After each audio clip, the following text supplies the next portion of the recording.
A lowering sky had been threatening rain for several days, but apart from a few brief showers, it had remained dry. Even though they were well into May, the weather remained dull. "I wish it would hurry up," Geraldine muttered at breakfast, as a radio presenter promised a warmer front was on its way. Ian looked up. "What's that?" "They keep saying the weather's going to improve, but I can't see any sign of it," she replied. "This time last year we were having breakfast out on the veranda." She glanced out of the kitchen window and scowled. The sky was overcast, and it looked as though it might rain at any moment. "The forecasts are usually quite accurate these days," Ian replied, waving his toast in the air. "And didn't your mother ever tell you not to pull faces?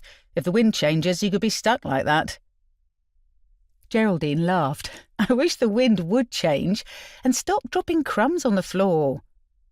They smiled at one another and finished their breakfast in a companionable silence, broken only by Tom's spoon banging on the tray of his high chair. "What's happened to our summer?" Geraldine grumbled as she bundled the baby into his blue one-piece padded waterproof and pulled up the hood. By the time they reached the car, his mittens were already dangling from their string, and his hood had been pulled back. When she asked him where his mittens were, he wriggled his tiny fingers at her and giggled. Geraldine dropped him off at his childminder's house in Maple Grove, barely 5 minutes' walk from the police station in York. Lisa was holding a girl of about 2 in her arms when the door opened. With accustomed ease, she shifted the girl onto one hip so she could carry Tom on the other.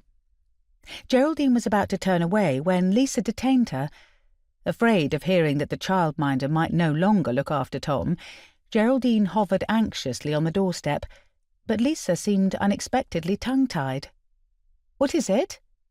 Geraldine asked after a moment, hiding her impatience. Clearly something was bothering the childminder. After waiting a few more seconds, Geraldine prompted her.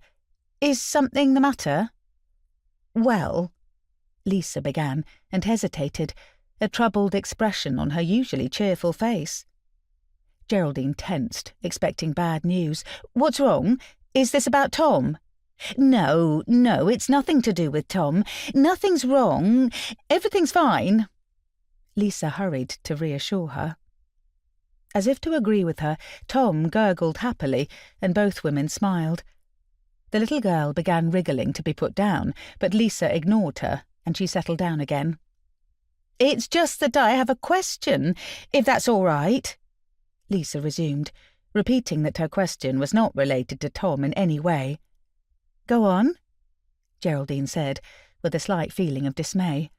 If this had nothing to do with Tom, then she had an inkling of what might be coming.